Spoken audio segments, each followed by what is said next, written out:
Assalamualaikum warahmatullahi wabarakatuh. Perkenalkan, nama saya Hanian Putri Nuraini dari kelas 8A.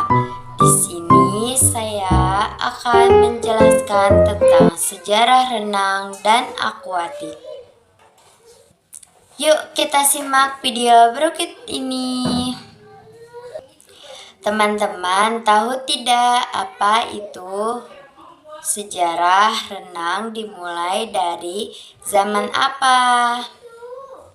Nah, sejarah renang itu dimulai dari zaman prasejarah, berkembang di peradaban kuno, dan menjadi kegiatan rekreasi di abad pertengahan. Kemudian perkembangan pesat di Eropa pada abad ke-19 dengan didirikannya asosiasi renang pertama dan dimulai dipertandingkan di Olimpiade 1896. Di Indonesia, renang mulai dikenal melalui orang-orang Belanda pada awal abad ke-20, diikuti pembentukan perkumpulan renang pada 1917 dan persatuan berenang di seluruh Indonesia PBSI pada 1951 yang kemudian menjadi anggota Federasi Renang Internasional FINA atau World Aquatic. Zaman prasejarah dan kuno. Yang pertama, bukti arkeologis menunjukkan renang telah dipraktikkan sejak zaman batu, sekitar 10.000 tahun yang lalu.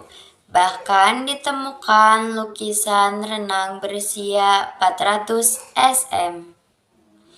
Yang kedua, peradaban Mesir, Yunani, dan Romawi juga telah mengenal renang yang digunakan untuk berbagai keperluan seperti ritual keagamaan, militer, dan olahraga.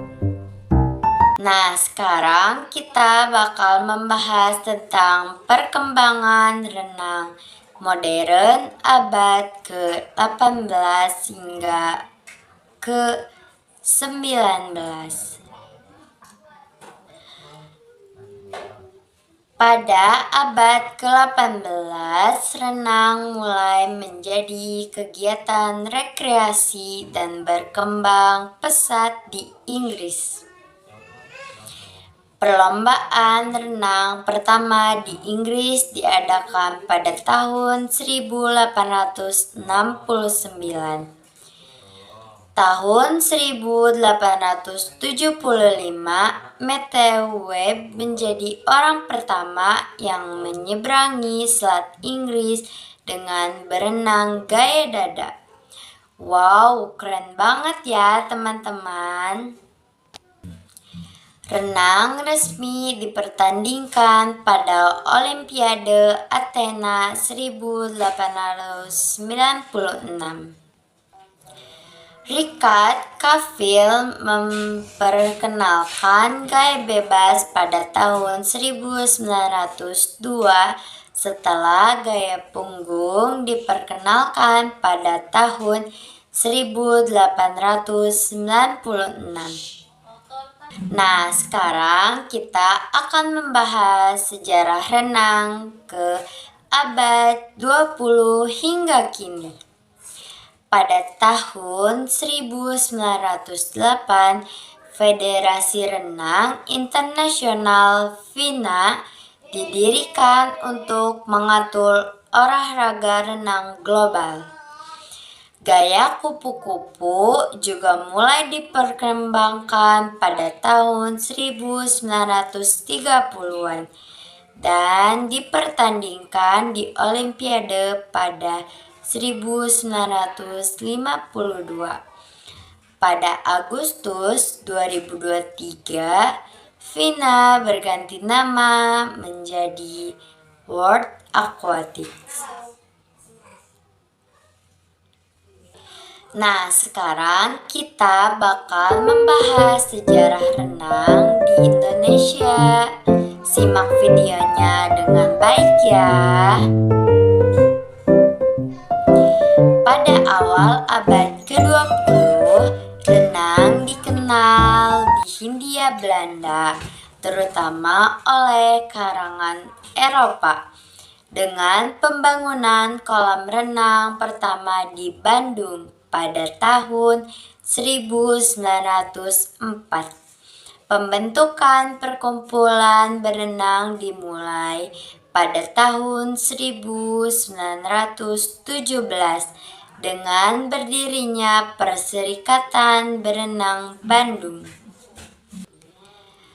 Nah, pada tahun 1951, Persatuan Berenang Seluruh Indonesia (PBSI) dibentuk. Indonesia kemudian menjadi anggota FINA, sekarang World Aquatics, dan IOC Komite Olimpiade Indonesia memungkinkan pengiriman atlet ke Olimpiade. Nah, segini aja ya dari saya tentang penjelasan sejarah renang di Indonesia dan di dunia.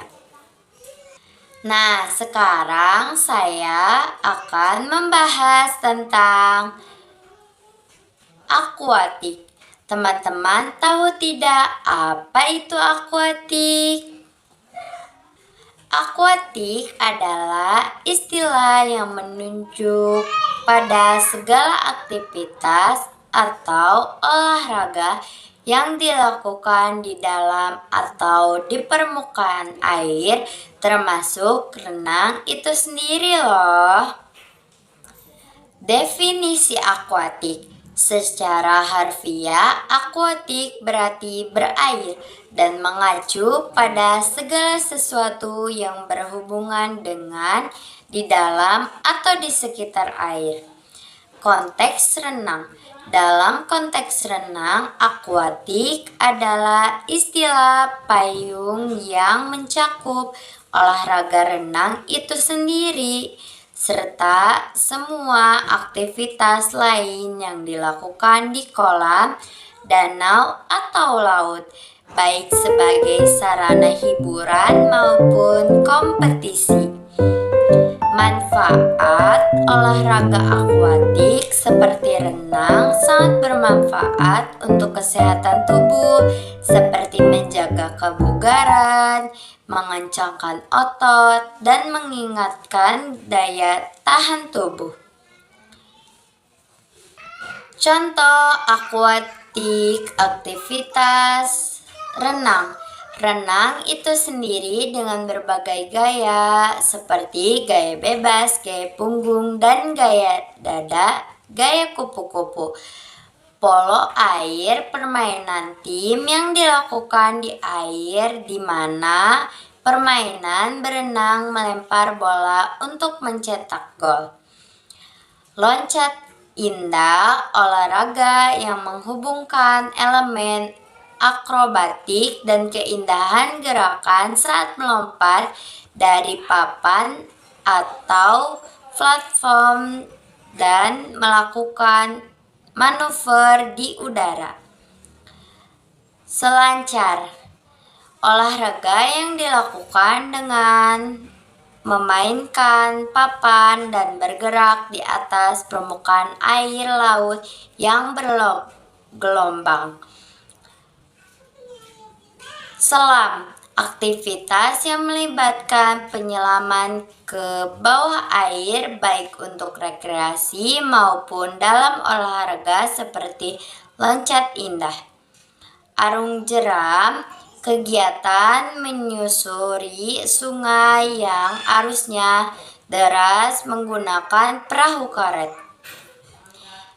Kano atau kayak, aktivitas menggunakan perahu kecil untuk bergerak di perairan.